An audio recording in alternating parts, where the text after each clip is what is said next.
Go. Can you hear me? All right. All right, so welcome everyone. My name is Ashley. I am glad to be here tonight choosing recovery over drugs and alcohol. Hey guys. So I just want to start out by telling you guys a little bit something about me that some of you might not know. I love being up here on this stage. When I stand up here, I feel the Holy Spirit so strongly with me. I know in these moments that I'm doing exactly what God has called me to do, to spread the good news that Jesus saves people like me that are hopeless, people like us. When I get up on this stage, it's as if all the worries of my world just fade away, and the only thing that matters is this moment right now and sharing the message that God has placed in my heart to share with whoever's willing to listen to me. But let me tell you though, that was not always the case. This may shock some of you, but for the first couple of years of doing this, I was an anxious and nervous wreck, not only while I was on stage, but for the entire day, if not the entire week before getting up here. Like legit, every time before I got up on stage, I was so nervous, I would break out in hives. Literally, break out in hives. The worst part of all of it was that I really believed that God had put a call in my life to be doing this very thing. But yet it caused me so much misery. For the entire night afterwards, I would still be a shaking, nervous wreck after every time of being up here. And yet no one around me knew.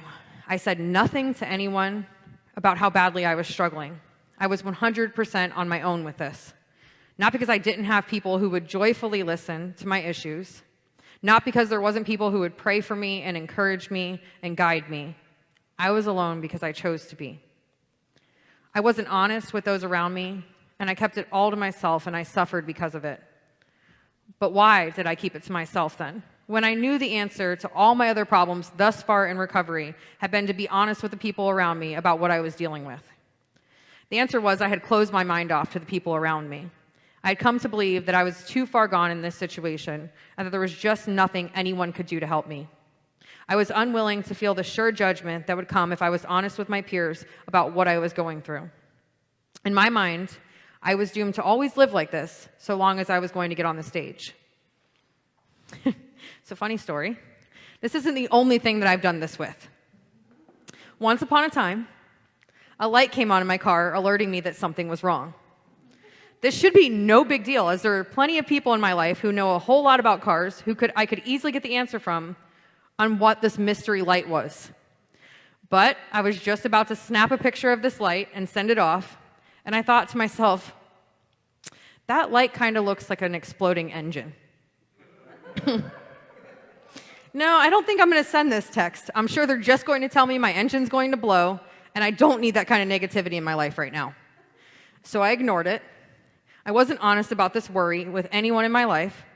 I closed my mind off to my own belief that there could only possibly be one answer to this engine-blowing light in my car, and I was unwilling to put myself and my fears and my issues out there to someone who knew better than me. So what happened?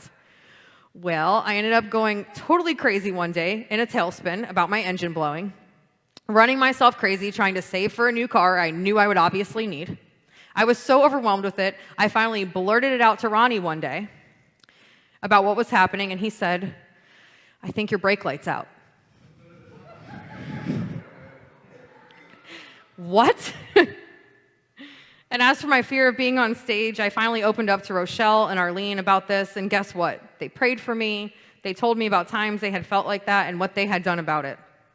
It is crazy how quickly relief came to me in both situations. When I was honest with those around me, open-minded to believe that I may not have the answers to these issues, and willing to take it to people who knew more than me and listen to their suggestions. So tonight we're going to take a lesson from my life on the how of the program. And that would be honesty, open-mindedness, and willingness. In Alcoholics Anonymous, we use what we call the Big Book. Now, this book was written by a group of recovered drunks for recovering drunks, but you don't need to worry if that's not your struggle.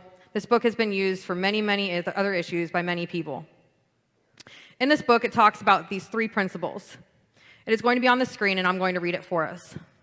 Willingness, honesty, and open-mindedness are the essentials of recovery, but these are indispensable, and that's on page 568. So I have heard these 3 principles in the past be referred to as the how of the program. Like through honesty, open-mindedness, and willingness is how we recover. We heard in my stories earlier how my fear of the unknown and fear of judgment isolated me from those around me and kept me living in ways that I needed to not be living in. This was because I was not honest with those around me about what I was really had going on with me. I was not open-minded enough to think that even with my car troubles, a mechanic may know more than me, or that there was any other option out there besides worst case scenario that I had come up with in my mind, and I was unwilling to face whatever came with the other two things in order to get to the other side of my problems. I don't know about you guys, but I'm always looking for the easier, softer way. And sometimes ignoring problems and pretending they don't exist seems to be that way. Except, it's really not. The easier, softer way is practicing the principles of recovery, letting other people in on our issues and letting them help us. And here's the other thing I learned. When we aren't practicing the how of this program, we put God in a box. Uh-oh, that doesn't sound good. God is huge, so big, so much bigger than our troubled little minds could even imagine. He doesn't belong or even fit in a box. Listen, the Bible even says it like this. Read it with me, it's going to be on the screen. Now to him who is able to do immeasurably more than all we could ask or imagine, according to his power that is at work within us. Ephesians 3:20. When we are practicing these three indispensables in our recovery, we have decided that what we know and what we think, that it's a possibility out there. And this scripture tells us God is so much bigger and able to do so much more than we could ever even think. So Kyle is always saying that someone should put this thing on my collar called a governor. Apparently it's a device that keeps people from driving fast. I kind of look at this governor as putting God in a box like putting a governor on God. We are limiting in our minds what God is able to do. I don't agree with a governor on my car or on God, for the record. It's like we were saying, yeah, I know God is big and all, but like not that big. No way he could do that. I, for one, want all the blessings in my life God can bestow. I don't want to limit God in my life. I want to be saying, here, God, this is what I have, and do with it what you can. Yeah, God doesn't belong in a box in our life. So here's my commercial for you guys. This is Ashley. Ashley limits God with her own ideas and thoughts about things happening in her life. Don't be like Ashley. Seriously, for weeks, I was even looking on the internet every day, looking for cars to buy, anxiously awaiting the day a blown brake light caused my engine to blow. Seriously, don't be like Ashley. Let's be honest with those around us about what is really going on with us. Let's be open-minded enough to know that we don't know everything. Let's be willing to share our problems with our brothers and sisters around us, and then willing to even take their advice. The cool thing is, this is actually a great way to live out love, or LOL. And that's what we've been talking about around here since the start of the new year. We, as a team, have been taking a swing every other week at teaching and sharing ideas on how to better live out love that God has shown us to those around us. Remember, not being honest, open, and willing with those around us isolates us. How can we possibly live out love in isolation? That was really more of a side note, though. That's not really the whole point of the message. So then, what is the point, Ashley? Well, I'm happy you asked. The point that I want to talk about tonight, the question I want to answer is, why are honesty, open-mindedness, and willingness indispensable to my recovery? So I thought we'd break these down one at a time. So the first one is, honesty is indispensable to our recovery because it breaks us out of the prison of hiding. So I read this book once, and it was called Get Out of Your Head. And in that book, it talked about this sort of soul honesty. The author talked about how we like to tell someone about 98% that is going on with us, but hold on to the other 2%. Which in theory doesn't sound that bad. 98% honest, that sounds pretty honest, right? But what if the 2% is the stuff that's really bothering us? What if the 2% is the thing we really needed to tell that other person? The thing that was really keeping us up at night? We try to hold back just that little bit, that 2%, to protect ourselves. But that little bit is really all of it, isn't it? It is the thing we think the other person just won't understand, or the thing we fear they'll judge us for. And God forbid, someone knows that we're not perfect, right? What would happen? Newsflash. Everybody already knows you're not. Sorry to maybe burst your little delusional bubble, but I think most of us were taught pretty young that no one is perfect unless your name is Jesus. Something else you ought to know is that we don't share that 2%, that one last thing. We have little chance at recovery. We aren't just talking about cash register honesty. You gave me an extra $3, so here, take it back kind of honesty. We are talking about the whole truth. Like, how is it really with your soul? What's been keeping you up at night? What worries does your mind drift back to? What fears hold you back? What broken relationship in your life pains you? What kind of things do you believe about yourself that have been limiting you? That is the honesty that we're talking about here. This kind of honesty takes us from the dark into the light. And I know that I've spent enough time in the dark, and I'm ready to live in the light with Jesus. We're going to read this together. It's going to be on the screen. When Jesus spoke again to the people, he said, "I am the light of the world. Whoever follows me will never walk in darkness, but will have the light of life." John 8:12. We are redeemed, set free, holy, loved children of God. And we have no business in the darkness any longer. And honesty helps to keep us in the light. And when we are in the light, we can show others how to live that light and live out love. So our second one tonight is going to be open-mindedness. And open-mindedness is indispensable to my recovery because I need new information. So very simply put, this is what I mean. Before coming into recovery, if I had known what I needed to know to stay sober, I would have done it. Fact was, and still is, I don't have all the answers. That's shocking. But seriously though, guys, if we knew it, we would have done it. We didn't end up in this room based on the things that we knew.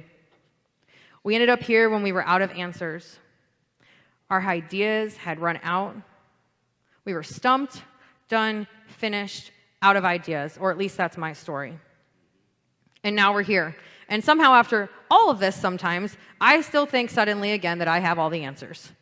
Anyone else? Yeah. Exactly. So here's the thing. Our information, what we know, it sucks. If we were to make a start in this recovery life, we have to be open-minded to the fact that we don't know it all and that someone else may just have the answers that we need. Sometimes the things that our sponsors, our recovery literature tells us, they don't really seem to make a whole lot of sense. But when this happens, remember to be open-minded to the fact that they may know something that we don't. My sponsor has taught me to pray for new experiences when I go into new situations or even old situations. If I'm judging information based off the source, and I've already decided I needed new information, well, and that's not being very open-minded at all, is it? In the big book that we talked about earlier, right under the passage that I read, there is a quote, and it's going to be on the screen, and I'm going to read this for us. There is a principle which bars itself against all information, which is proof against all arguments, which cannot fail to keep a man in everlasting ignorance. That principle is contempt prior to investigation. And that was Herbert Spencer. See what I'm saying here is we need an open mind to get the information that we need. Even after doing this thing for a little while, I need new information. Things come up that I have never seen before, specifically like parenting teenagers, if you guys would pray for me. I'd appreciate it. Being teachable, knowing that we don't know it all, that is the birthplace for new experiences. Just like now, how I can be up here on this stage and I'm in my happy place. I was stuck and I needed new information. And I was open-minded eventually enough to think that there was something out there that I just hadn't found yet. Or you can choose to stay in everlasting ignorance As our buddy Herbert put it in his quote, but who really wants that?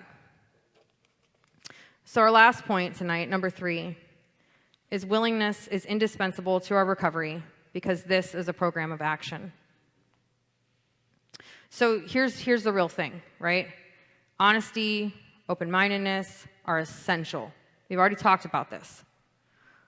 But what if we are super honest and super open-minded, but completely unwilling to do anything about that at all? We can have all the information in the world, but if we are not willing to do anything about it, what good does that information really do for us?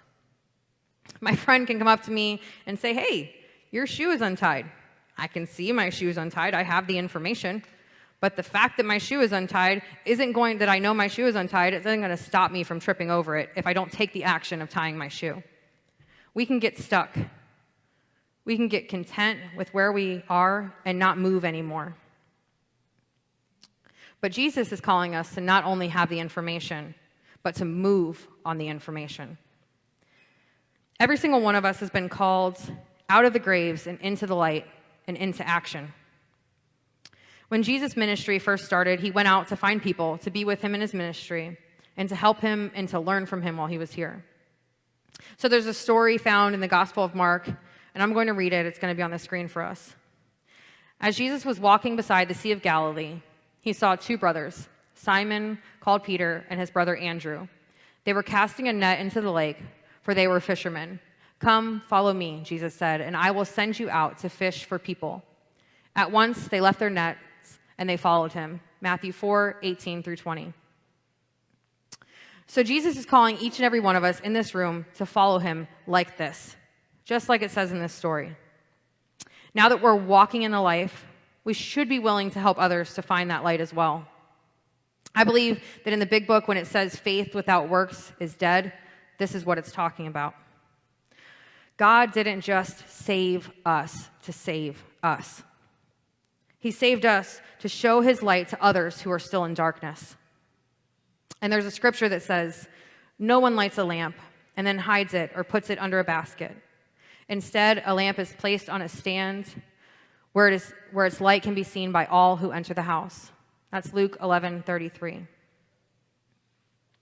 Let's be willing to be a lamp on a stand for others to see. Jesus is calling every single one of us to live out love and share the light in us from him. So like we talked about, this honesty, open-mindedness, and willingness, these are the how of the program. Here's the thing, though. We can't have any of this without the help of Jesus. On my own, I am not one bit honest or open-minded or willing at all. But we can pray for these things. We can ask Jesus today to help us to have those things so we, in turn, can live out love to others and be that light up on a stand for other people to see.